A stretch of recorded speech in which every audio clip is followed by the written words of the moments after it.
Start with the procedures and protocols paperwork, which is one of the handouts that you received. I'm going to try to make this quick because most of you in here, there's a few obviously new people, but most of you in here have seen this information and know it, like the back of your hand, hopefully, okay? Those of you that have been working with us for a few years, okay? Now, but ultimately this information is going to be your responsibility to follow and know, so I expect you to read through this just like you would read through your rule book, study your rule book, because we're not going to be able to get to everything on the rules. I expect you to have this information, keep it, refer to it as needed, and apply it, okay? I'm going to highlight a few specific things in here. We're not going to go through it, letter by letter here. We're going to go through it as quickly as we can so we can get to some other important information, okay? But we'll just start at the top, okay?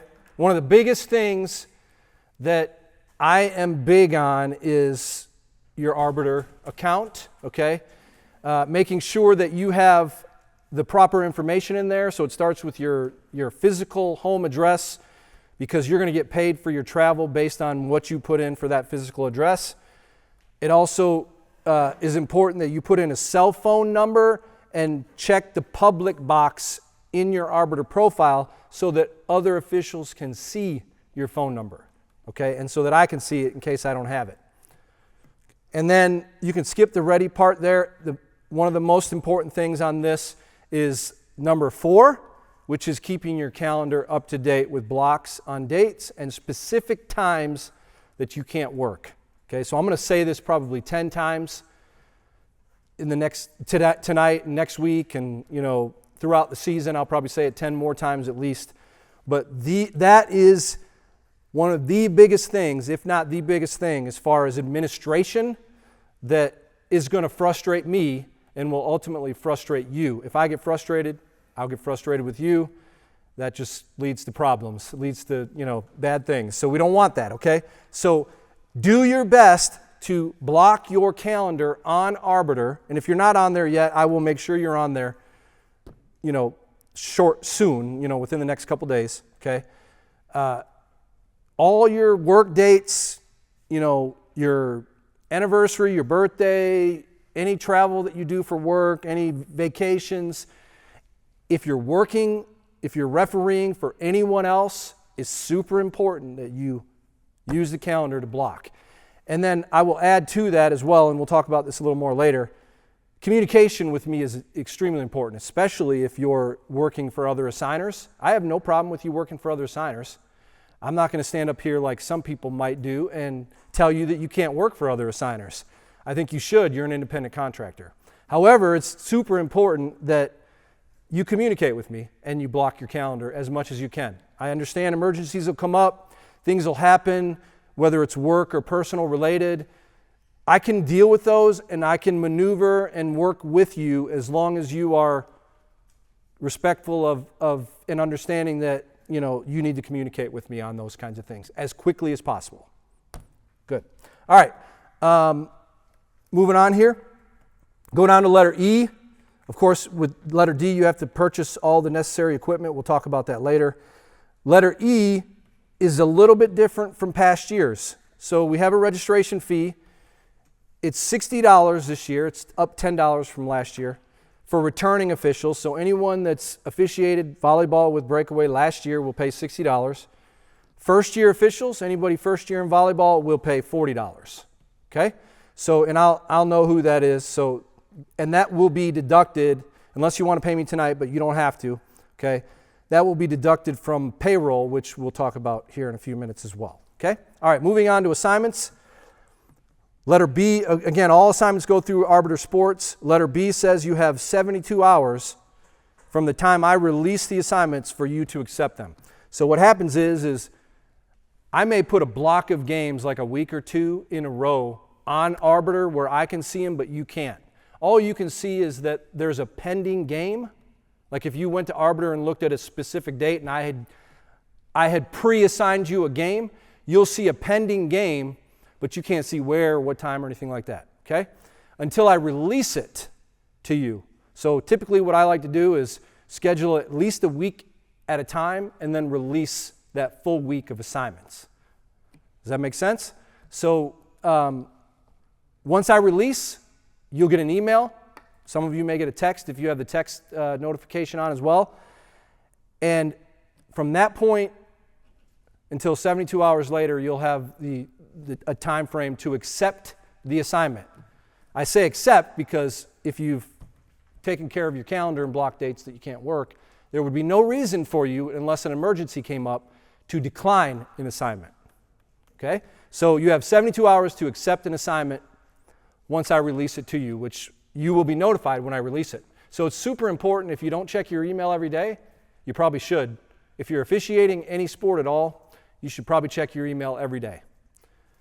It's a very good habit to get into, especially if you're officiating. Okay, so check your email because you'll get notifications on email when I release assignments.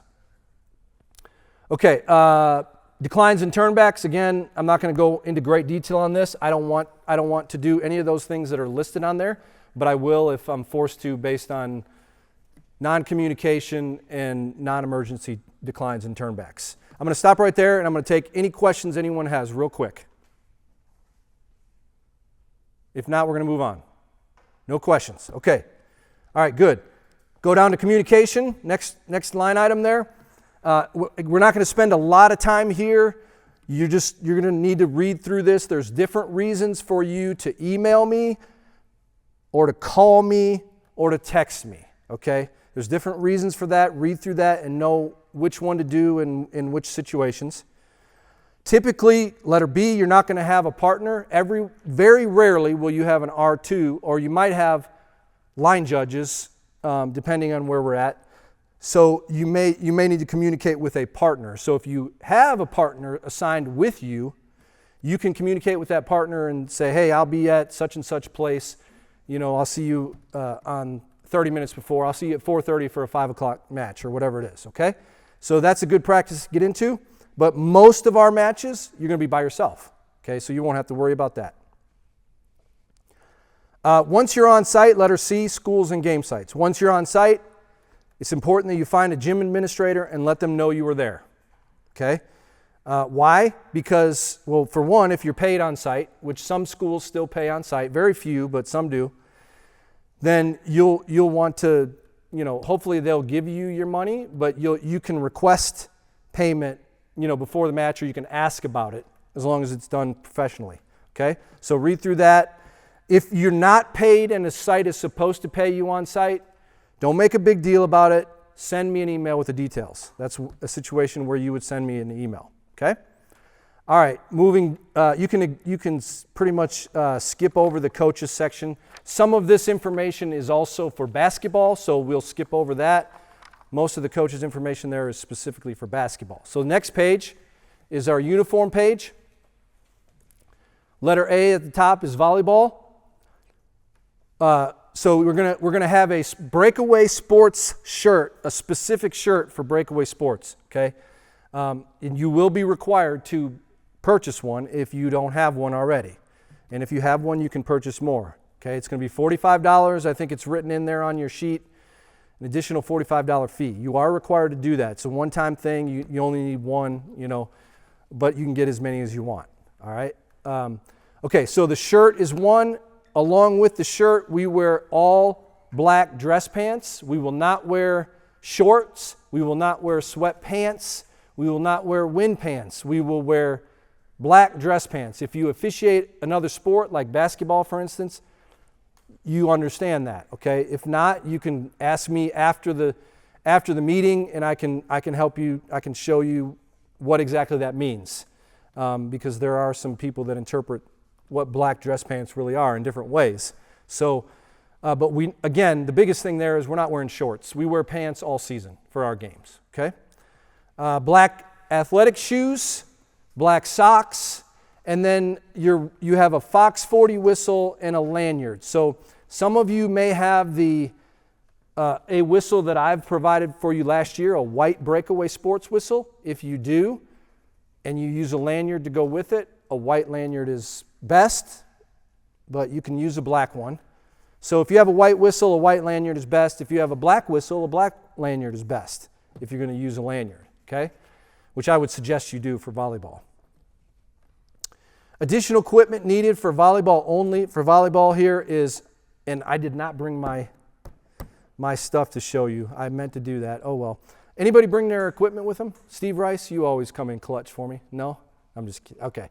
All right. Well, I'll bring it next week. But there's several things that you're going to have to purchase that are necessary when you officiate volleyball, because we have some pre-match stuff which we're going to go over here in a few minutes. So net measuring chain, a ball pump, a needle, a ball gauge, a red and yellow card, and a flipping coin. Okay? Those are your additional equipment items in addition to the actual uniform.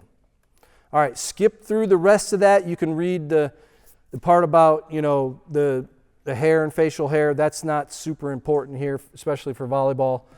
Dress before and after games. I recommend you go to a school in a business casual attire, non-officiating attire. But I understand for volleyball that's not always the easiest thing to do because many of our schools don't have a place for you to change. So it's okay for you to go to the school in your uniform, okay? If you do go in your uniform, I highly recommend that you wear something over your officiating shirt, okay? So what I do is I always wear something over or instead of my officiating shirt, and then I put my officiating shirt on when I get to the site, and I also do that with my shoes. I don't let my officiating shoes touch the outside. Like it's only inside.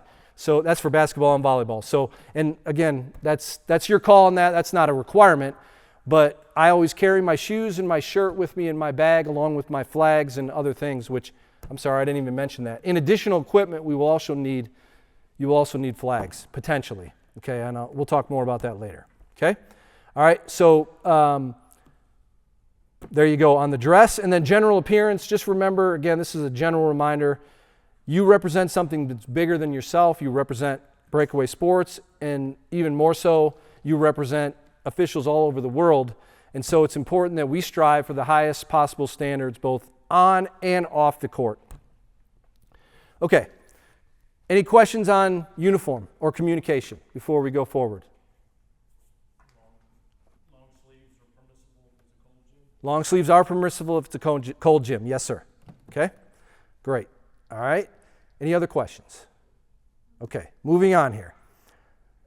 Fees and payment. Okay, your volleyball fees are as follows.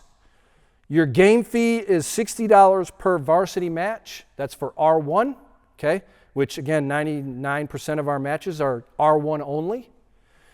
$40 per sub-varsity, middle school and JV. That's for R1. You will not have an R2 on any middle school or JV matches. Okay. You'll also, as I wrote in here on the side, you should see line judge. There is one school specifically that I assign line judges to, which is St. Joseph's Catholic School. That fee has gone up this year. It's $45 plus a $10 travel fee. So it's not a 10 plus whatever your mileage is. It's a flat $55 for a line judge position at St. Joe's, okay, which is a significant increase. That's very nice there. And then your clock fees, we also provide for a couple different schools clock. St. Joe's is one, Mitchell Road is another one. If it's a middle school or JV match, it's $30 plus a $10 flat travel fee, or it's $35 for a varsity match plus a $10 flat travel fee, okay? In addition to if you're officiating, so that aside, going back to the game fees, okay, if you're the R1 or an R2, I didn't put this in here. If you work as an R2 on a varsity match, it'd be a $55 game fee instead of a $60, okay? So a $5 difference there. Your travel fee it will also be included in your fees, which is 50 cents per mile round trip. So this is again why it's important to make sure you have a correct address in Arbiter Sports, because it's going to take, what it's going to do is it's going to take from zip code to zip code. So if you live in Simpsonville, whatever your zip code is in Simpsonville, and I send you down to Easley or Anderson, It will take, from your Simpsonville zip code to the zip code at the school in Anderson or wherever I send you, okay? It's 50 cents per mile round trip with a minimum of $10. So if you live right next door to a school, you're going to get $10 minimum for travel, okay? All right, going down to the end of the payment section here, letter D. Some schools pay on site, some pay through the mail, and others pay through Breakaway payroll. I would say it's probably like an 80-10-10 split, okay? 80% of the schools are going to pay through me, and then I will pay you, and I'll explain how that works here in a sec. 10% might send in the mail. I don't know if anybody sends in the mail anymore. I can't think of any schools that, off the top of my head, that send in the mail. And then there'll be 15 to 20% of schools that will pay you on site, either a check or cash. Okay. All right. So letter E is Breakaway payroll, which is paid out on a 2-week cycle, beginning with the first Monday of the season through the Sunday concluding 2 weeks. Payments go out on the Monday following the end of the previous 2-week cycle. So just to give you an example, the season will, the games will start the week of the 21st. There's only a couple games before that, very few.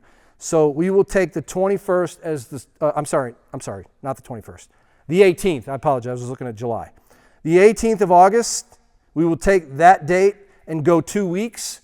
And so if you work any games before the 18th and all the way through the 30th or the 31st of August, you will be paid for that time period on September 1st, which is a Monday.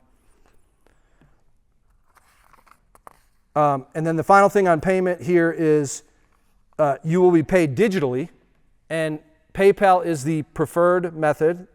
It's the top method that I would prefer to pay you with.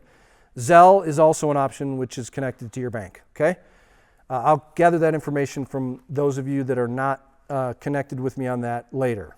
Any questions on fees and payment? Yes? So you don't pay through Arbiter? I do not pay through Arbiter. That is a good point, though. There will be a couple schools that pay through Arbiter. So instead of mailing you a check, those schools will pay, a couple will pay you through Arbiter, okay? So probably about 10% of the schools pay through Arbiter Sports, 10% pay through or on-site, and then the rest through me. Okay. Now, as far as that is concerned, and thank you for bringing that up, Arbiter offers an opportunity to pay officials so the school can directly pay you. You have to set up an Arbiter Pay account, which is linked to your Arbiter Sports account, but you have to set it up separately. Okay.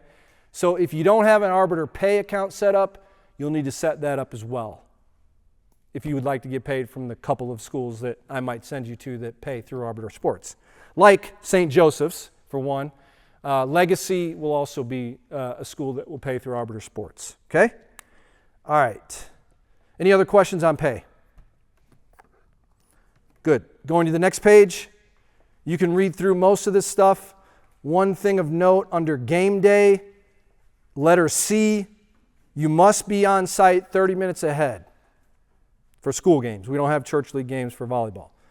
30 minutes ahead. It's super important, and I'll tell you exactly why in a few minutes when we go through our pre-match protocol.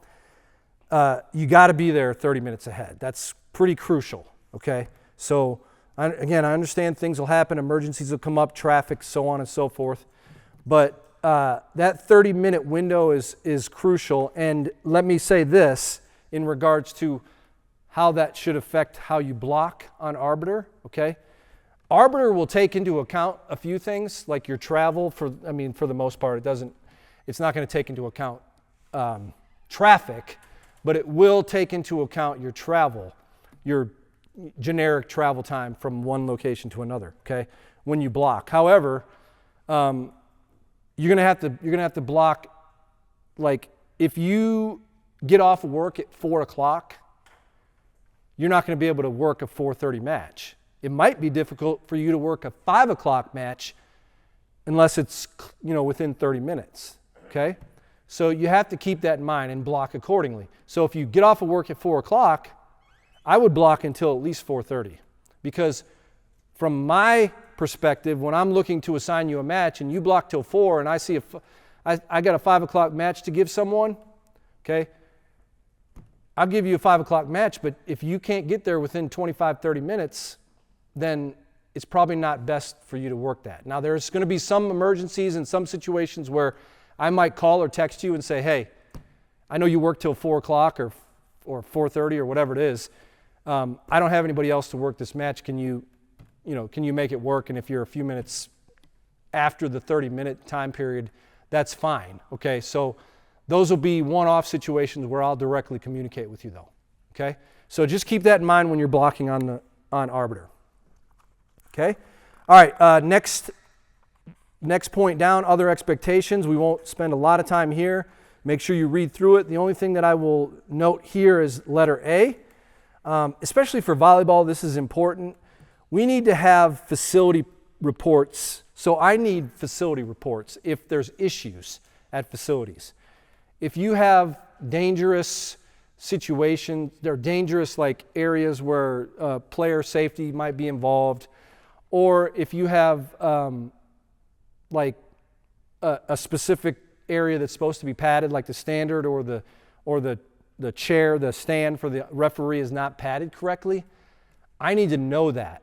So I would ask that you take a picture of it and email me the picture along with the brief, report of, hey, I was at OLR, on August 18th, and the referee stand was not padded fully, and then I'll be able to see the picture. Okay? That's all I ask of you to do. So that is one of our responsibilities, which we'll get into in a minute, is checking to make sure the area is safe and playable. So I'll ask you to do that, and you'll email it to me within 24 hours so that I can address that with the school. Okay? All right, good. So again, we'll skip through the rest of that. We're not going to go through anything else here on that page. On the very last page is your contract and signature. Again, this just lets me know I do want you to turn this in today. This lets me know that please only turn in the contract page. Keep the other 3 pages, okay? But signing and dating this contract page helps me know that you have the information and you accept the information, so that if I have to have a conversation with you during the season, we can refer to that information, okay? So that's the end of that. We're going to take the volleyball officiating training paperwork, and we're going to try to get through. Well, we're not going to go in order. Okay, I can tell you that. We're not going to go in order based on what's on there, but we will address certain things in there. Most everything in there will be addressed either tonight or next week. Okay, so what we're going to try to do tonight is we're going to start with. So basically, we've done all the administrative stuff. We're going to start with our arrival on site. We're going to go through our pre-match responsibilities, and then we're going to do we're going to get ready for play, okay? And we'll see how far we can get in an hour, because we have until 8 o'clock to get done. So we should get a good amount done. Okay. All right, so your arrival on site, okay? You've done everything right. You arrive on site. You're 30 minutes ahead of time. You want to, again, I've already mentioned this, but you want to let someone know that you're there, whether it's the coach or an AD or a game administrator, okay? Let someone know you're there. If payment is given at that time, or on site, you can ask politely for the payment, and you know all that, okay? From there, you will basically be on the court and ready to work, dressed and on court 30 minutes prior. So if you do go to a game or a site, not in your uniform, you're probably going to want to arrive 40 to 45 minutes ahead of time, okay, so that you can change. All right? So we're dressed and on court 30 minutes prior when we arrive on site. And we're going to go straight into our pre-match responsibilities, okay? So so you're on letter V on the paperwork under A. That's where we are right now, okay? On the first page. So pre-match responsibilities. The very first thing is an equipment check, okay? And again, this is where some of that equipment that we have to purchase for our own benefit is going to be used right here, most of it, okay? So you have, the first thing you want to check is net and the antennas. The net chain, the net measuring chain is used to check the net. All net measuring chains have the appropriate markings for where the net should be for girls volleyball, okay? We also do some boys volleyball, and as of last year, most of them did not raise the net. They kept the same height for girls. However, I believe that we may have some boys volleyball this year that's going to play on a higher net, okay? So if you go from a girls match to a boys match in the same night, you're going to have to measure the net again, okay? But those markings are on that net chain. So you're going to measure the nets. At the same time as you measure the nets, you're going to want to look at the antennas, make sure they're in place and stable. There's a few locations that I've been to over the years, that you guys have probably been to over the years, where the antennas are kind of floppy, you know. So you'll want to just make sure, and you do your best to secure them, but you want the antenna to be in line with out of bounds line, the outside edge of the out of bounds line, okay? Or I shouldn't even say that, the inside edge of the playing line, okay? That's where you want that antenna to be in line with. And there should be one on both sides of the net. Okay, the second thing you're going to do as far as pre-match is check for playable or non-playable areas. Okay, so again, when you walk in the door, you should already be looking. Okay, so as soon as I walk into a facility, the first thing I'm looking for is anything that's going to potentially be a hazard for player safety. Okay, it's obviously they're not going to have anything on the court that's going to be like that, but there might be something outside of the court that could be close enough to be an issue.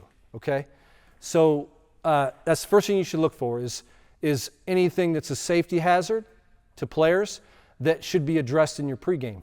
Okay, and we'll get to that here in a few minutes. The other thing you're going to look at is the ceiling, and you're going to look for basketball supports and stuff like that. Okay, so the ceiling is important because, and you just really just want to look at it. Some of our gyms have a metal beam right in the center of where the net is. Okay, which could be an issue. So that needs to be addressed in our pre-match or pregame match with our captains and coaches. Okay, so you'll look at the ceiling. You'll look at, and then you'll look just at bench areas and the surrounding area around the court, and then you'll look at the standard and the referee stand. Okay, so anything playable and non-playable you're going to want to look at throughout the entire gym. Okay. All right, so that's your playable, non-playable areas. We'll get into a little bit more of that later when we go into the pregame meeting with the captains and coaches. The third thing that you're going to want to check is the ball. Okay, so you have a pump, you have a ball pump, and you have a ball gauge. The ball should be set at air pressure between 4.3 and 4.6 pounds. So you're going to want to check the ball. Now, hopefully you can get all these things done before the captain's meeting. Okay, the goal is to get these things done before you call your captains and coaches together. Okay, the last thing is, which I already mentioned, was the referee stand and padding. Okay, you want to make sure all that stuff's secure. Okay, and take pictures if they're not, and send them to me. Okay, the next one is the captains and coaches meeting, number 2 there. Okay. For your coaches and captains meeting, this is how it's gonna go. A coach must be present. So you're gonna have at least one player there, maybe more. Some teams bring their whole team. Some teams bring 3, 4, whatever it is, players. And some teams, the coach will automatically come up, and other times the coach may not come up. So you will need to make sure that the head coach, preferably, is in your captains meeting when you have it. Okay. So if they don't come up when you call captains, what I do to call captains and coaches is put my hand up with the coin in my hand and blow my whistle. Okay? They are expecting it. So you do that, they come in. If the coach doesn't come immediately, Go to the bench and ask for the coach to come into the meeting. Next thing is, and this is your kind of your order procedure for the actual captain's meeting. Introduce yourself. Go over, especially early in the season, go over any special rules or situations such as pre-match, senior night or national anthem or anything like that. You could go over in those kinds of situations. You're going to discuss at this time. You're going to discuss playable and non-playable areas. Okay, and so I'm going to give you a kind of a brief idea of what that sounds like here. Your playable and non-playable areas. So I could potentially address the ceiling, or I'm going to address the ceiling. I'm going to address the benches and the out, like how far they can go. Okay, and then I'm going to address anything else that is a potential player hazard. Okay, so the ceiling is one. As far as the ceiling's concerned, it's in play. If you hit a ball on the ceiling and it stays on your side, you have a hit left, you can continue to play it. If it hits the ceiling and goes to the other side, it's going to be out of play immediately. This is what I'm telling the captains, okay? And the coaches. That center beam that I mentioned earlier, your judgment, and you need to tell them this in the captain's meeting, on whether that's going to be in or out of play. Okay? The way I would do it is, if it hits that center beam and comes back to the same side, still in play. If it hits the center beam and goes across, it's out. That's the way I would do it. Okay? Even if it's one like I think it may be Westgate, which also has a low ceiling, okay, where the beam, there's an area for the ball to hit the beam like it's going to go over, but then come straight back. Does that make sense to everyone? Okay? Even though if that beam wouldn't have been there, the ball would have crossed to the other side. It didn't because it hit that beam. I'll allow them to continue playing that because it stays on the same side. Address that in your captains and coaches meeting. Okay? The other thing you want to address is how far you're going to allow players to play. Okay? Again, anything that's a potential safety hazard, that's anywhere near the court, you're going to want to make sure that you address it, tell them about it, say, I'm going to stop you before you get to this particular area, whatever it is, okay? And then, so you're just going to want to have a general conversation with them about what's playable, what's not, okay? Backboards is one other thing. So if a basketball backboard is up, it's considered part of the ceiling. So you treat it just like I talked about with the ceiling. If it's down, then it's different. And this is also something you're going to have in this playable, non-playable area conversation. There's two things that could potentially happen. And it's our judgment as officials which way we go. So if a player hits the ball over, or the ball comes across the net, and the player kind of digs for it, shanks the ball, and it's going 100 miles an hour out of bounds and it hits that backboard. The best thing to do is to call it out, okay? Because in your judgment, in my judgment, there was no chance for another player to play that ball. However, if that same play happens, they dig the ball, it kind of floats up in the air, it's floating, but it's still in play, it's not going very fast, it hits any part of the backboard or standard there that's coming down from the ceiling, and a player is running underneath it, well then, instead of it being out, we're going to blow our whistle and call a replay, which means we play the point over, okay? So those are your two judgment calls on that. It's either a judgment replay or out. And I literally tell the coaches and captains that verbatim when I have that conversation about backboards. I will say it just that way, okay? All right, so that's your playable, non-playable. The next one on that captains and coaches list is the coin toss. Okay, so now we're going to have the coin toss. The visiting team always calls the coin toss first. So I will ask for one of the captains, if there's more than one there, who's going to call the toss for the visiting team? Number 10, great. Okay, on this side I have heads, on this side I have tails. Okay, call it in the air, and then I will ask the home team to confirm the call. So I flip the coin, I catch it, don't flip it, just catch it. Everybody follow me? Don't flip it, just catch it. They call heads or tails. The home team confirms heads or tails. Then you reveal it's heads. They called heads. Great. You can choose to serve or receive. Visiting team, again, calls it. You can choose to serve or receive. We will serve. 99% of the time, that's what they're going to choose, to serve, if they win the coin toss. Okay? So they serve. Okay, then I turn to the home team and say, well, guess what? You get to receive then. Okay? It's obvious, but we just want to make sure we confirm all that. Okay? All right, so that's your coin toss. After that, I will send the captains away, the players away, and I will ask the coaches to remain for another minute or so. And with the coaches, I will address several things. I will address substitutions, the area where they can stand and where they are not allowed to stand. I will ask them for a line judge, each team to send me a line judge. I will ask them for a roster, or if they've already submitted a roster, and for them to submit a lineup. Okay?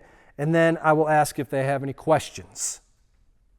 The very last thing that I will address with the coaches before I start my warm-up time is the actual warm-up time. Home team, you will have the first warm-up time. It will be 6 minutes, followed by the visiting teams, which will also have 6 minutes. Good luck.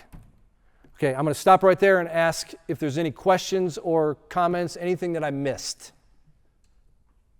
Tim, skis, are they changing sides or are they staying on the same? Good question. Are they changing sides? Most of the schools will not change sides. There might be one or two that still do. I think Lighthouse likes to change sides. Temple likes to change sides. It'll depend on the other team as well, though. Again, the majority of the teams, if not all, will stay on the same side. Okay? So that's a good question. Any other questions? I mean, if occasionally teams come from real far away, they don't have a line judge in the home school to provide both. If the team does not have a capable or a line judge at all, then yes, the home team is required to provide both. That is still the rule. Am I correct in saying that the home team is required to provide 2 line judges? Okay, very good. James. Do you still want us to ask for the line judge to be an adult? It's preferred. Let me clarify that. So we want adult line judges for any conference match within SCACS or SCISA. Okay? Any conference match within SCACS or SCISA, an adult line judge is required. It's required. Okay? Now, there may be some very rare cases where no one's available, very rare, that you might have to take a player. If you literally have no one available, then yes, but that's going to be very rare, if ever. I would make it a point when you ask for a line judge to the coaches, I need an adult line judge if it's a conference match. For a middle school match, a JV match, any non-conference match, an adult is preferred but not required. Okay? That's the way I would frame it with the coaches when you ask. Good question. Any others? I have one thing, Tim, checking the court. I had this fears. You have a first year school. We played the match about 5 points, and I realized there was no attack line on either side. And I'm like, boy, this is a good lesson for me. Check the court lines. Check the court lines, absolutely. Yep. You definitely, and the center line. Some courts may not have a center line. It might not go all the way. Exactly. Yep. So yeah, those are important things to check as well. Very good. Okay. If no other questions, we'll keep going. Okay, we're going to go on to the number 4 there under pre-match is table. Okay, so we're in our warm-up. It's 6 minutes per team. We're going to the table. Okay, so and I'm not going to go into great detail in this section, but you do want to have a brief conversation with your bookkeeper and your clock keeper. And if a team has a libero in their lineup, on their roster, they're going to use a libero, they are required to have a libero tracker. Now, in the past few years, we have been a little more lenient with that, and I'm personally okay with that. But it still should be addressed and said at the beginning of the match, especially early in the season. Everyone, we need to be consistent. So everyone should say, if they have a libero, we must have a libero tracker at the table. Don't be a jerk about it, but say the rule book states that if you use a libero, you must have a libero tracker. Now, some schools will automatically have it. You won't have an issue. But there's going to be some that don't. They won't even know what to do if you force them to do that. That's why I said don't be a jerk about it. But if you don't say it, they'll never know. So the more they hear it, the more it's ingrained into their head that that's something that they have to do, whether it's this season or next season. Get the point across. So consistently say it. The biggest thing that I believe we have as an officiating group is some inconsistency on a few things. Minor things, nothing major really, but some minor things that if we were consistently asking for or enforcing would make for a better overall experience for all of us. One of the worst things that can happen is if an official goes into a gym and asks for this, this, and this, and the coach or the team says, well, we're halfway through the season and no one has ever said anything to us about this until you. Well, that just makes you look like the jerk, a bad person, even though it's in the rules, right? So we don't want that to happen. We want all of us to be jerks. No, I'm just kidding. We want all of us to be consistent and enforce the rules as much as we can with an amount of grace spilled in there as well in certain situations. And the libero tracker would be one of them. Okay? All right. So we're going to have a conversation with the table. We're going to talk to the bookkeeper, kind of get an idea of if they've ever kept the book before. Hopefully they have, because if you've never explained to someone how to keep the book, or if you've never kept a volleyball book yourself, it's in the rule book, so you're going to have to learn. But it's not an easy thing to do if you've never done it before. It's not an easy thing to do or explain. So take some time to look through that in your rule book as far as bookkeeping stuff, just so you have a basic idea of what to tell someone if they've never done it before. Most of your schools will have someone that has done it. But especially early in the season, we run across some schools that don't. They have new people starting, new parents their kids are just getting involved, especially at the middle school levels. So just kind of be aware of that stuff. But, get an idea if the bookkeeper knows what they're doing. And the main thing I tell the bookkeeper is you are the official book, like the home bookkeeper is the official book. So if there's any discrepancy on the board or with the visiting book, we're going to come to you. I'm going to come to you for the final decision, to look at and make a final decision if needed. Okay? So that's what the book needs to know, the home bookkeeper. The clock keeper, basic stuff. Again, you need to get an idea if they can keep the clock or not. Some people can. Some people are scared to death to keep a clock. So, so I have a general conversation with the clock keeper. I put my arm out like this. That means I'm awarding this team over on this side of the court a point. Okay? So you can put a point up for them. All right? And then I talk to them about times. So like timeout. Once we start play, I'd like you to put one. This is my conversation with the clock keeper. Once we start play, I'd like you to put 1 minute on the clock. As soon as I award a timeout to either team, I would like you to start the timeout clock. Okay? I would like to let you let it run down, all the way down, but don't let it go off. Don't let the horn sound. I will blow. Again, this is my preference. This may not be what the NFHS says. This is my preference. So you can default to the NFHS rulebook on this if you want. But what I do is I tell them, I'm going to blow the 15-second warning whistle, not horn, okay? And then I'm going to get the teams to come out with more whistles if they're not out. As you let the clock run down, let it run down to like a second and then stop it. And then at that point, I will blow my whistle as much as I need to blow it to get them out. Okay, now, some people don't prefer to do it that way. That's the way I prefer it. Again, you can always go by what the NFHS rulebook says, and that's fine. I believe it's a horn at 15. Is that correct? A horn at 15? And then if they're still in the huddle when the clock goes to 0, does the horn go off again? Someone tell me. Anybody know, Bob? The 15 seconds before the expiration of time is the whistle, and the horn is the end of the timeout. Okay, very good. Thank you for that clarification. So the whistle does come at 15 seconds, and then if they're still in the huddle, as it goes down to 0, the horn would stop. I don't like the horn, so that's why I tell them not to blow the horn. But we want to get them out of their timeout. Preferably they're out at the 15-second mark when we blow the first whistle, but they definitely need to be out before it gets down to 0. Okay? All right, so I'm having that conversation with the bookkeeper. I'm also going to tell them once we get to 25, I would like you to put 3 minutes up immediately if we have another set to play. Put 3 minutes up and run it. Do not wait for me to come down and tell you to do that. As soon as that set is complete, put 3 minutes up and run it. So we have 3 minutes between sets.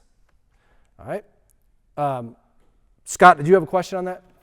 Tim, sometimes the bookkeepers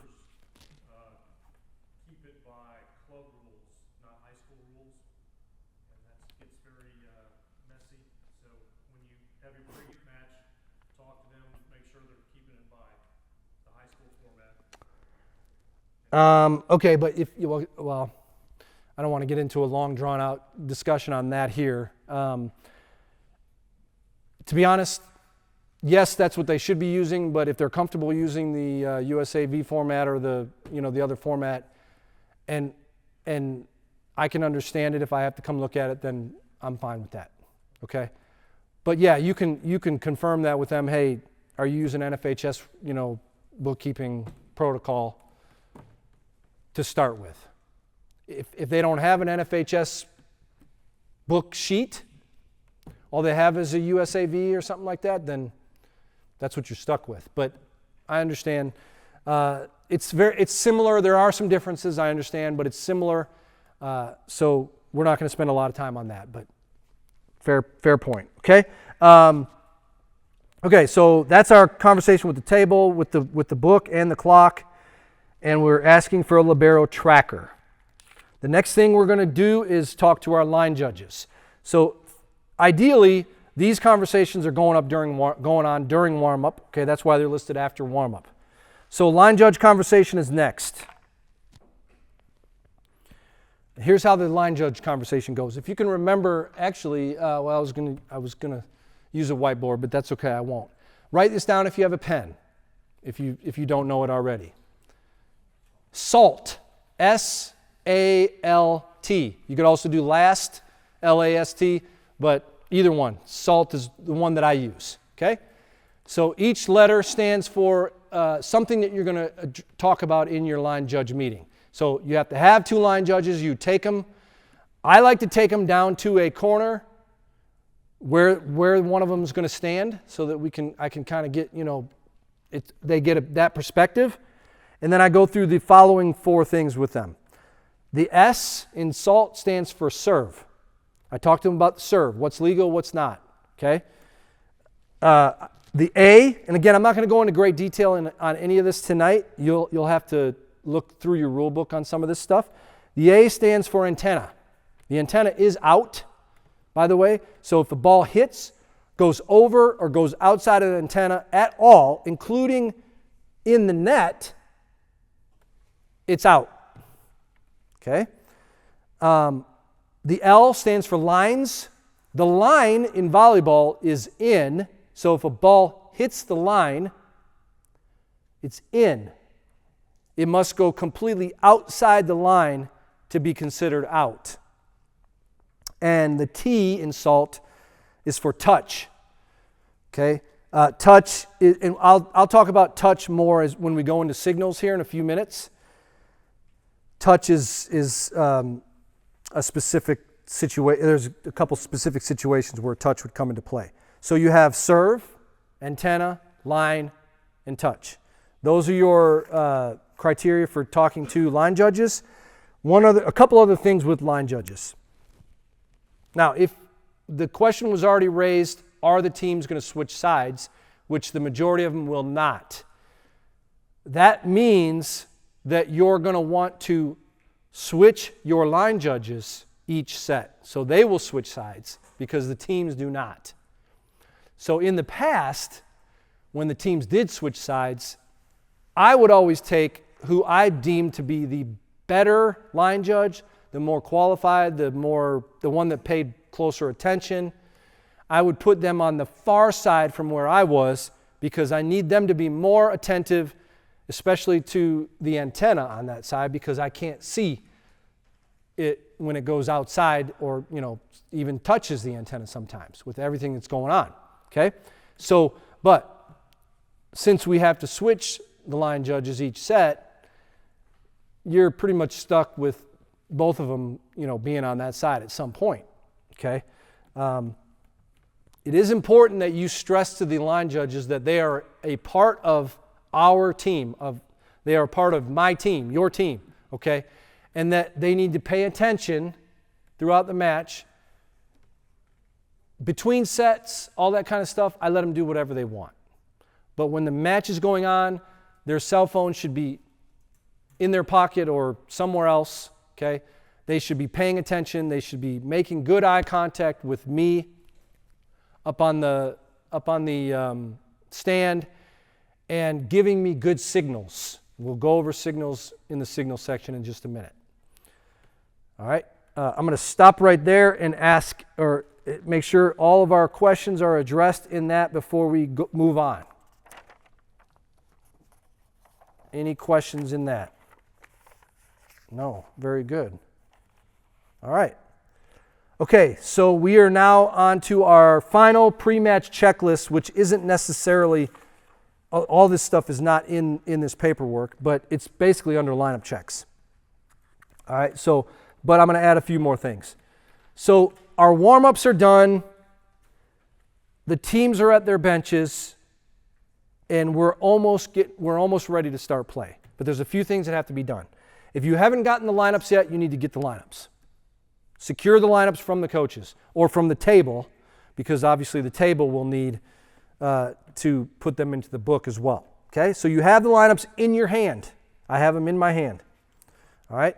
When the teams are ready, which we're not going to give them a lot of time, we might give them a few seconds at their bench with their coach, but I don't want to give them too long. I'm going to send the team to the end line. Each team goes to their respective end line. The entire team can go, the starting six can go, however they want to do it. It doesn't matter. Send them to the end line. When they're all lined up on the end line, I will blow them in, whistle them in to shake hands. Okay? Sometimes you'll see, again, this is just for newer officials, sometimes you'll see the starting players on the end line and the subs and the coach on the sideline, just shaking their hand as they go by, okay? Because they're going to run up the line, they're going to shake their hand, and then they're going to come across the net and shake hands with their opponent, okay? But you're going to whistle them together, so that's okay. You're going to whistle them together, they're going to shake hands, and then preferably, they're not going to go back to their bench. Sometimes they will. If they do, try to encourage them to be quick about it and get on the court with their starting six, okay? So preferably they go straight into their lineup. They go straight onto their court, into their position. You check their lineup on the court. So you physically check their lineup with the paper that you have in your hand. Okay, and we're going to go through that probably next week more in detail, how you do that. And then the final thing that I'm going to do before I go get up on the stand, because all this is done down on the opposite side of the net by the table. The final thing I'm going to do is confirm that my table is ready to go and my line judges are in position. And then I'm going to go get up on the stand and I'm ready to play. We're ready to play, okay? You guys are doing great, by the way. Am I doing great? You got to give me some feedback out there. Every once in a while, you got to give me like a thumbs up or thumbs down or whatever, like. You would give me a thumbs down, Brian. All right. Okay, I guess we're ready to begin the next section here. Are you back on? Okay, sorry. You can edit it out, I know. Okay. All right, so we are going to signals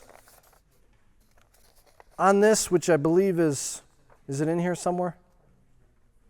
Yeah, it is up at the top of page 2. It doesn't go into great detail, but that's where we are on that page, okay? Okay, so I am going to attempt, now everybody got a rule book? Someone find the signals page in the rule book, which is toward the back, and call out the page so that everyone else can get there quickly. Page 65. Page 65. Turn your rule book to page 65. And I got to go to this one here. Okay, so now these are not in any really specific order necessarily. They're just, well, they're in order based on what I have in this book, which should be the same order as you have on your rule book. So, because I have I just have the larger book. Actually, I have the officials manual. So, follow along the best you can. Hopefully, they're in the same order. All right. So, okay. Here we go. Okay. So the first one, as I have it, is the point signal. All right. Which the point signal, you go to the side that the point is scored on. Okay. So you're going to point to that side or you're going to point to that side. Now it's important with our signals that we keep everything kind of in well, our arms should be straight, our fingers and thumbs should be, as much as possible, keep everything tight. Okay? So we don't want, like if I'm going to point a point over here, I don't want my hand out like this. Okay? Or I don't want to be like this. Okay? Or like this. It should be straight out from you, okay, for a point. So keep that in mind when these signals, your signals are important. They communicate with everyone involved in the match as far as that's concerned, okay? So that's your point signal. And the next one on my list is, this is terrible. I should not be using this. I'm actually going to go to, give me a sec, I'm sorry. I'm going to go to this one instead. Here we go. These are better. Okay. Sorry. Let me start over. Which one's first in your rule book? Okay, good. I'm with you now. I got it. Okay. I got the simplified and illustrated. I'm good. The officials manual had a different setup for the signals. My apologies. Okay, so we're good. We're going to start with illegal alignment. Okay? All right, so your illegal alignment or improper server signal is this right here, right? It's just hand out to the side that it happens on, kind of like you're stirring the pot, okay, which I like to do. All right. The second one is line fault, okay, so it could be a service line fault. If it's a service line fault, you're going to point to the line, the service line. If it's a, excuse me, sorry. If it's a center line fault, you're going to point to the center line, okay? The next one on the list should be an illegal hit, or you can call it a carry, or carry or lift. A lot of times it's referred to. It's a simple motion from you're lifting something. Okay. The next one on the list is delay of service. So they have 5 seconds to serve the ball. We don't have a visible count for service, and many of you may not referee basketball, but if you do, this is a good application. Just like we don't call 10-second violations on free throws in basketball, we should rarely call a service 5-second violation. I'm not saying you should never call it, but it's kind of the same kind of thing. It's not something that should be called.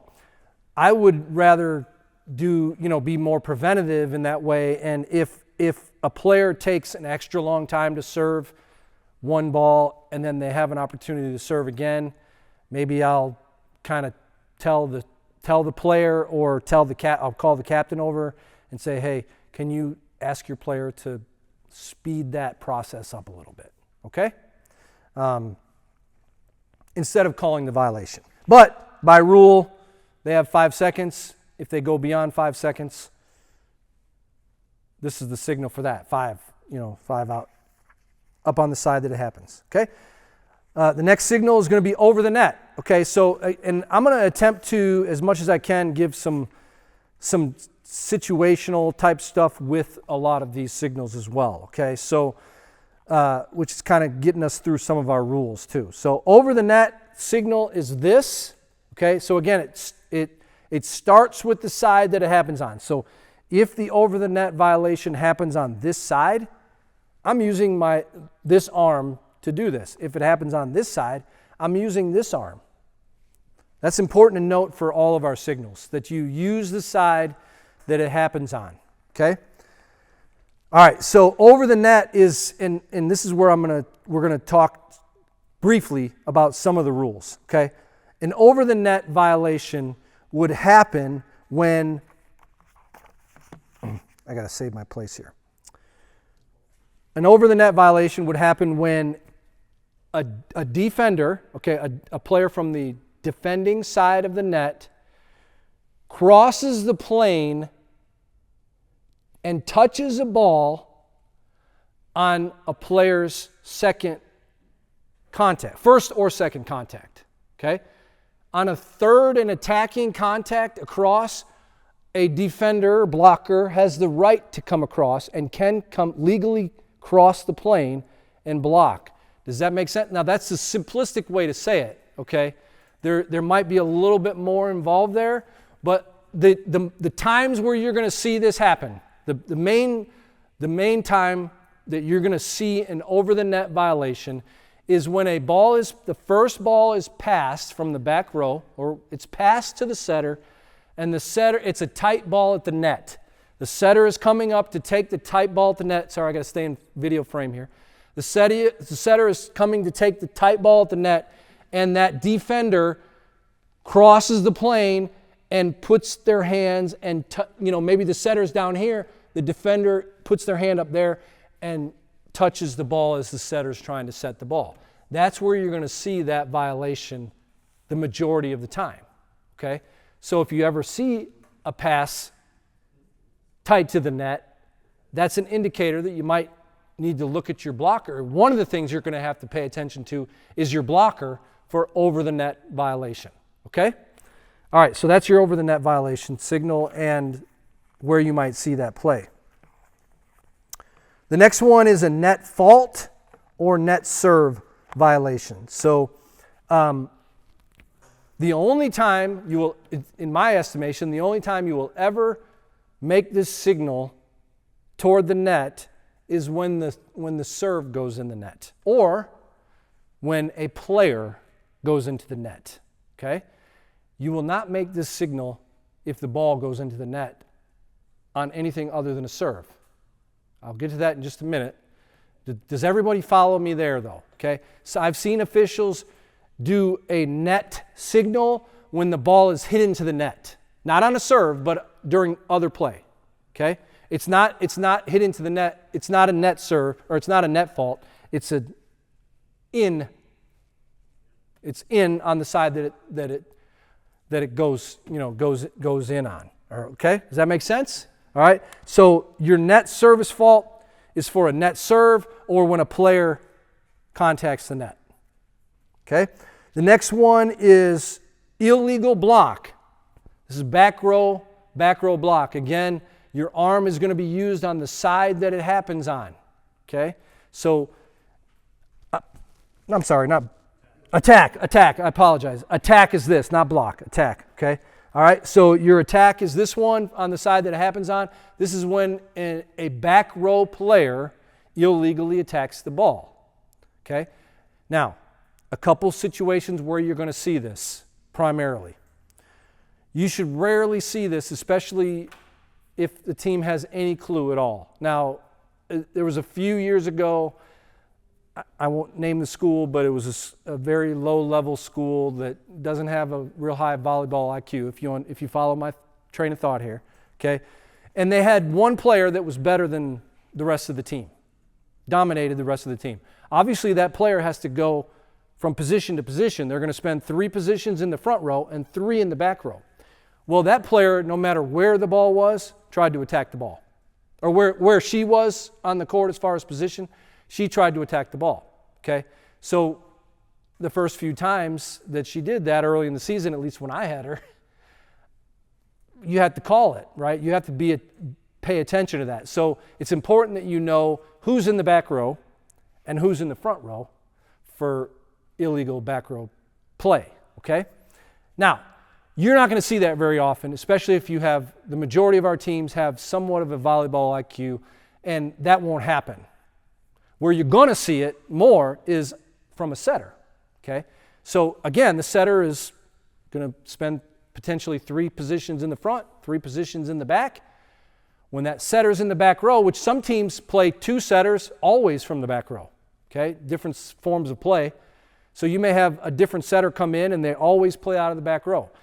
Regardless, when a setter is coming from the back row to set the ball, again, when that ball is passed tight to the net and that setter is a back row player, okay, she's going to want to, she might be tempted to just go up there and tap it across. All right? So here's what we have to consider with the back row type situation. 2 things. You have to know who the back row player is, and they have to be a back row player. If they're a front row player, it's legal. But the ball must be completely above the height of the net. If in your judgment the ball is not completely above the height of the net, then it's a legal play, okay, from a back row player. So any attacking hit where the ball is even with the net or below the net, they can do whatever they want with it. A back row player can attack it across. That's legal. It's only when a back row player comes to the front zone, the attack zone, okay, and attacks a ball that's completely above the height of the net. That is when you would have your illegal attack signal. Any questions on that? Anything to add? Would that also count if someone's like attacking from the back row and they jump and step on the 10-foot line? Is that also the same call? Okay, so that's I'll get to that here, and so that's a good point. So the other situation where you'll see back row attacks, both legal and illegal, is like a back row play. Let's start with a non-libero, so a regular back row player attacking from the back row. As long as they jump from behind that attack line, it doesn't matter where the ball is, they can attack it, whether it's completely above the height of the net or below. If they jump from and the ball is completely above the height of the net, it's a legal attack, okay? Now, a libero, however, which is wearing a different contrasting jersey and back row only, okay, they can attack a ball from the back row, but they are under the restriction of any ball that's completely above the height of the net.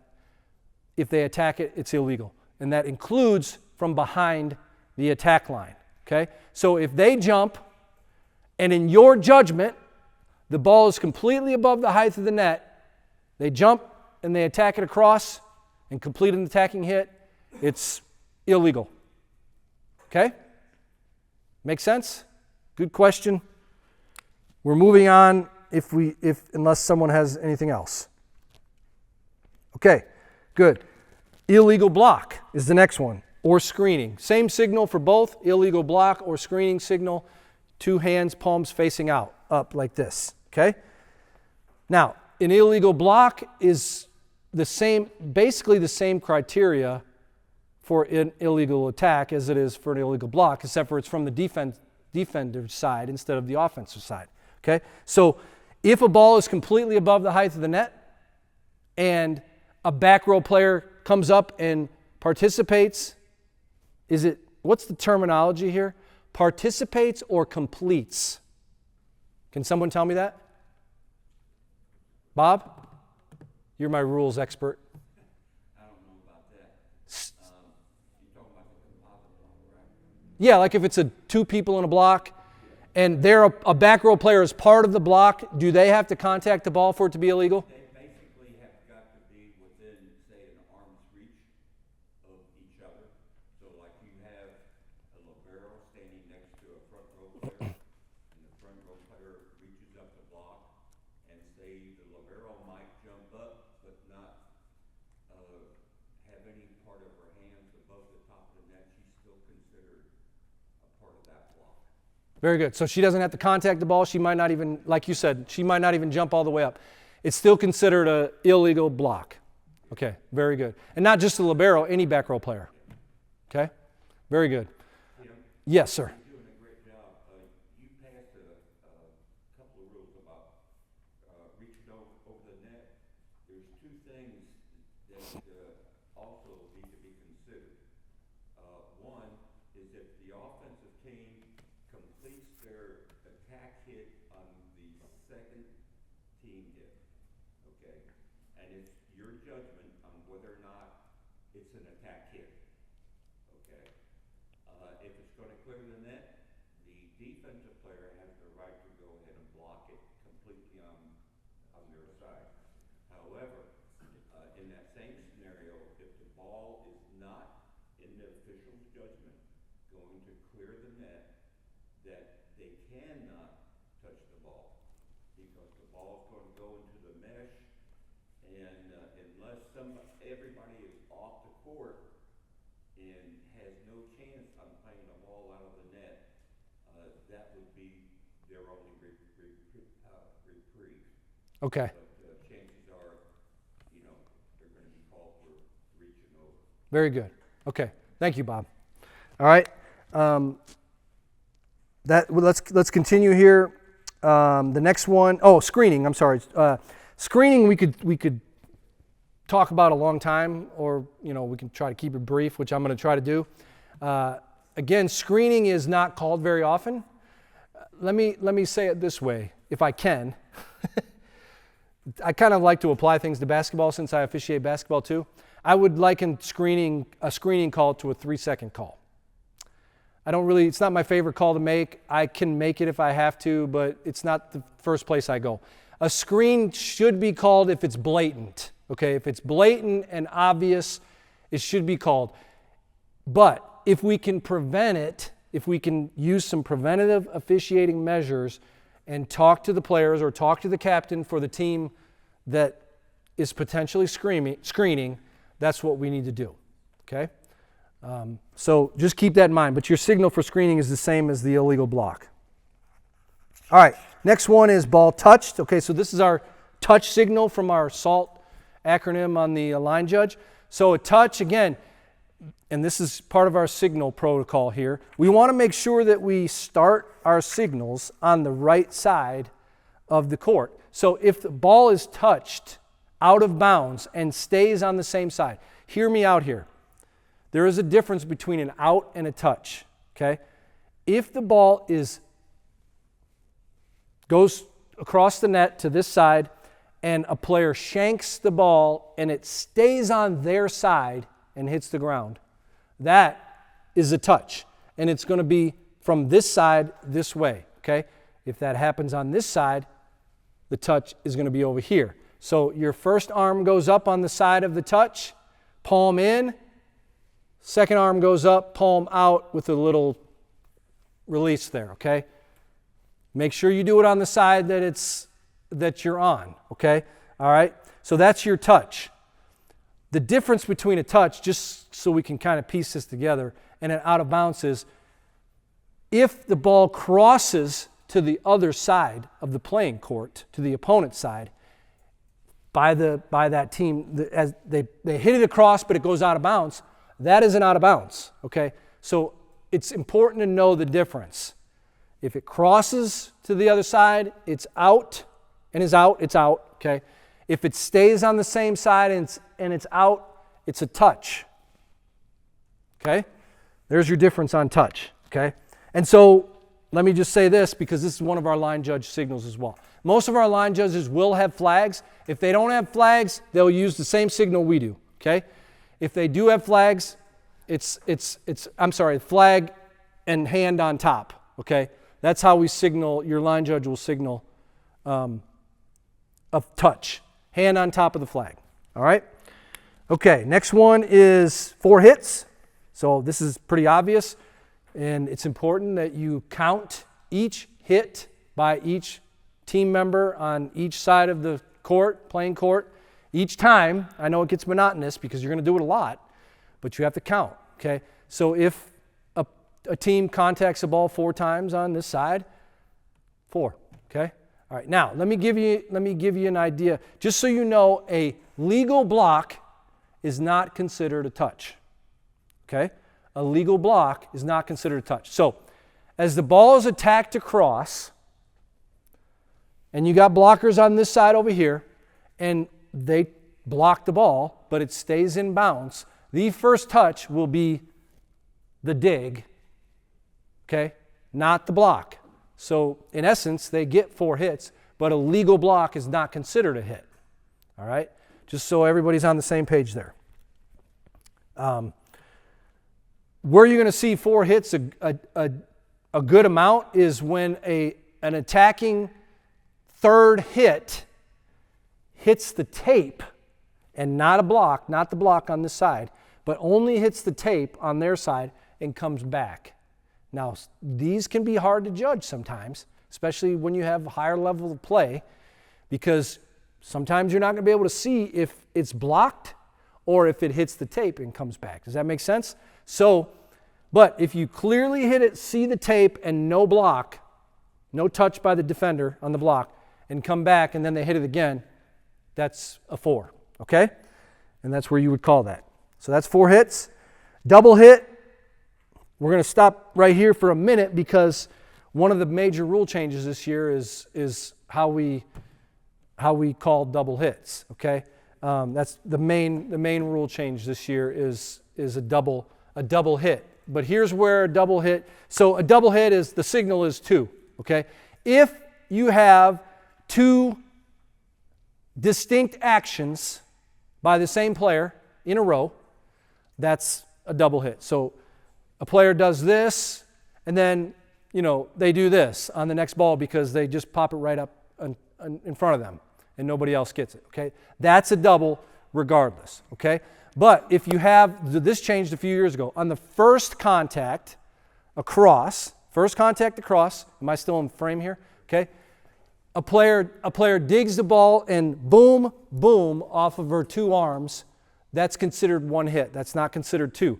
We allow that to play. Now hear me out. First contact, okay? First contact, unless it's 2 distinct contacts, it would be legal, okay? All right.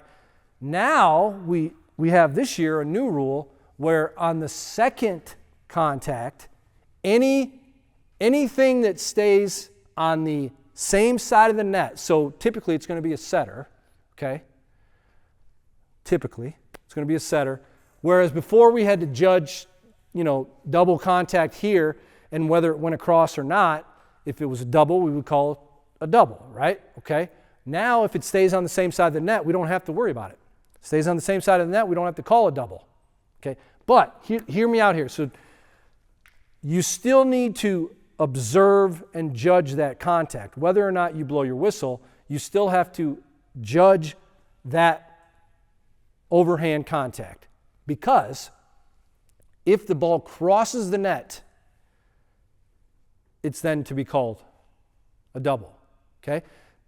So I want to take just a couple minutes here, and I know we only have a couple minutes left, but this is important because this is earlier in the meeting I mentioned a couple things that as a group we've been inconsistent on. This is one of them. This is the big one. Okay? We've been very inconsistent on doubles, more so than carry or lift. We've been very inconsistent on doubles. So what I would like to encourage and ask you to do this year is to raise the bar on what you call as far as doubles when it crosses the net. Okay? Again, you don't have to call it if it stays on the same side of the net. If you see a double on a second contact set, stays on the same side of the net, and the attacking player then hits it, you're good. Everything's fine. We're legal. But if that resulting double goes to the other side of the net, whether it's just a bad set that she's trying to set to her teammate, or if she's pushing it across, okay, this is where we have trouble. The push across with overhand sets, we're terrible calling doubles. I hate it. I hate it. We got to get better. As a group, we got to get better. And we need to be consistent. So you need to call it from the beginning of the season. You need to start looking for it, focus on it, and call it from the beginning of the season. Now, hold on. I got to finish my thought here, okay? For new officials, this is going to be more difficult than for officials that have been working a while and have trained their eyes to see this. I understand that. So I don't expect you to be perfect.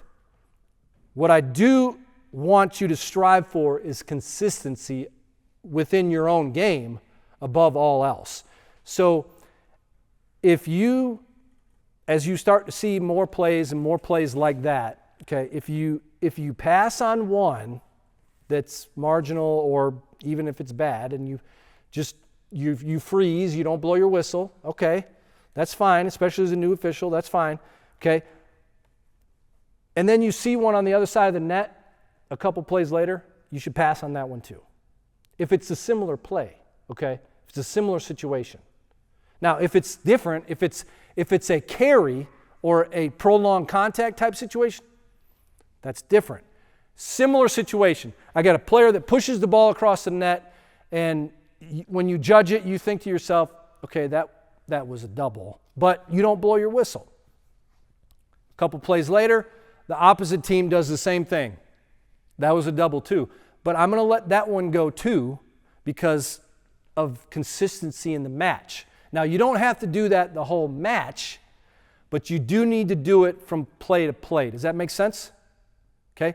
So, and the way I framed it was you have one play and then you have a play a couple plays later or the next play or whatever it is. So if a lot of time is between that one and the next one, then you can start calling it. Okay, but once you call it, once you start calling it, it needs to be continued to be called. You got to be consistent when you call it too. So if you don't call it, then you're consistent, but you're consistently bad in my opinion, okay? If you do call it, you then have to be razor sharp and focused and not miss one on the other side if it happens. So my challenge to you on that is we need to call more. We need to call more doubles that are crossing the net. We allowed way too much of that to happen.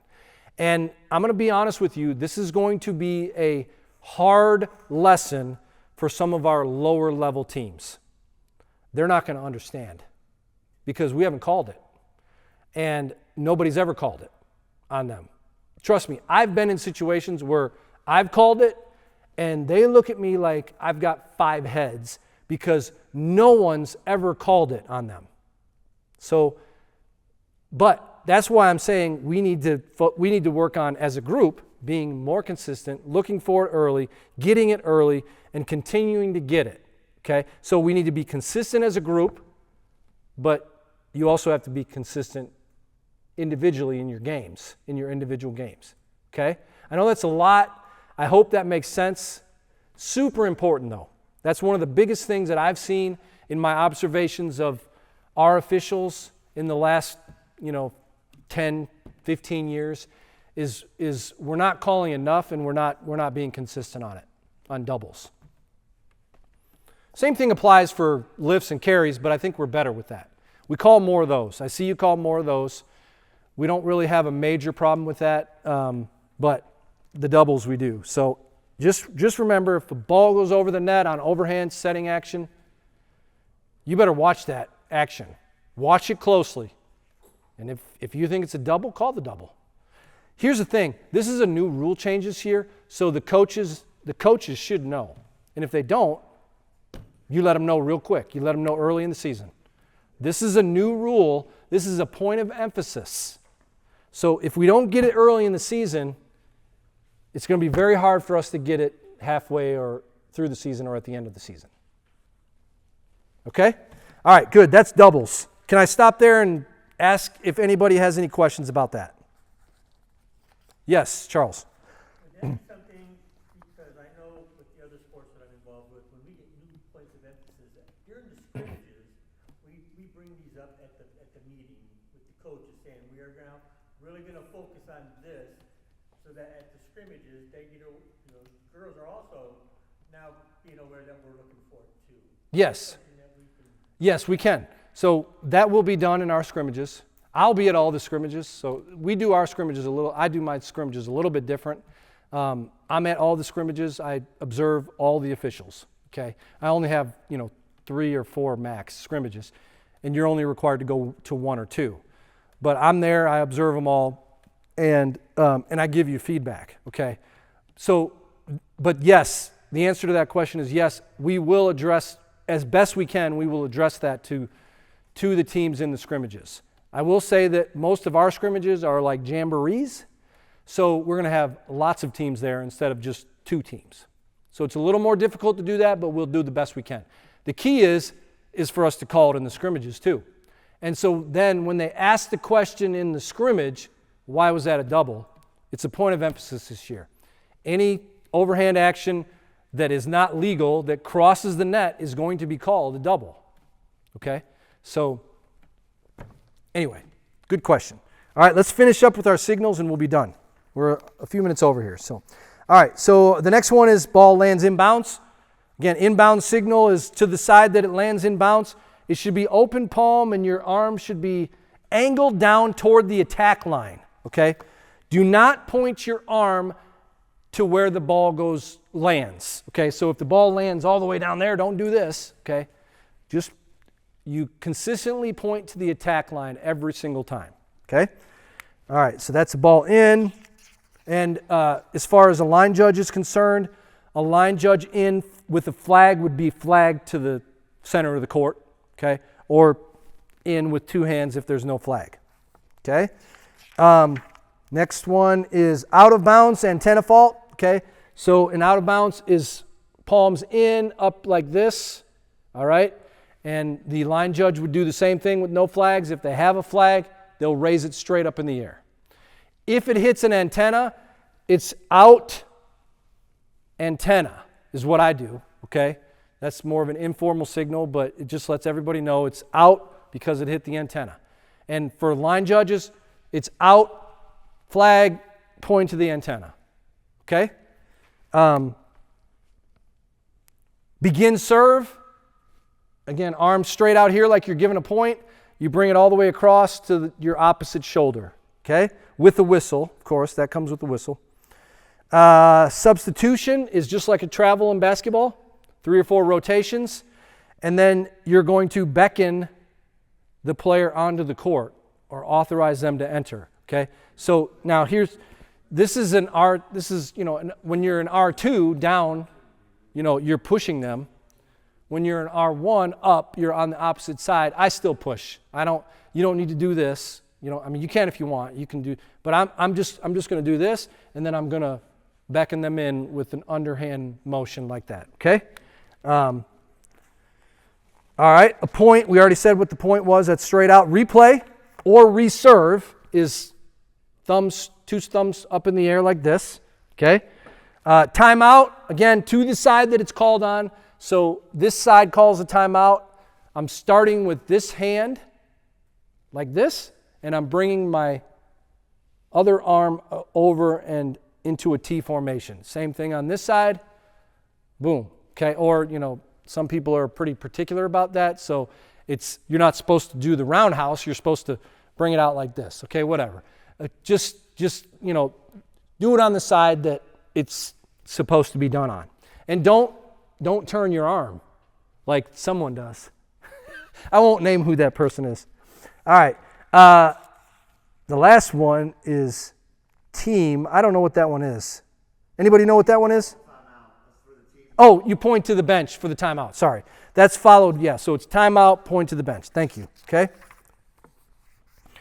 All right. And then we have official timeout is this for like an injury or something like that. Next week, we'll talk a little more about cards and unnecessary delays. But with an unnecessary delay, it's card to the side that it's on, such as that. End of set is going to go here, and we used to do the switch sides, but they're not switching sides. So end of set is here, and then push to the benches. Okay, and then there's a couple informal signals, which I think, do you have those in your book? Informal signals. You don't have the informal. Okay, the two informal signals. These are not required, but they're helpful. They both deal with back row play attacks. Basically, one is when a player jumps from the back row as a back row player, and she jumps from behind the attack line legally. Okay, you can do that. You're basically saying, I see the back row player attacking. She's jumped from behind the attack line, so she's legal. Okay, and the other one is if it's a back row player in the attack zone, so they're in the front zone, and they attack a ball, and the ball is below the height of the net. It's this signal here. Okay, that's a very good one to give. If you do that in a match, that tells me that you're actually paying attention to that kind of stuff. So that's good. Okay. All right. I think that's it.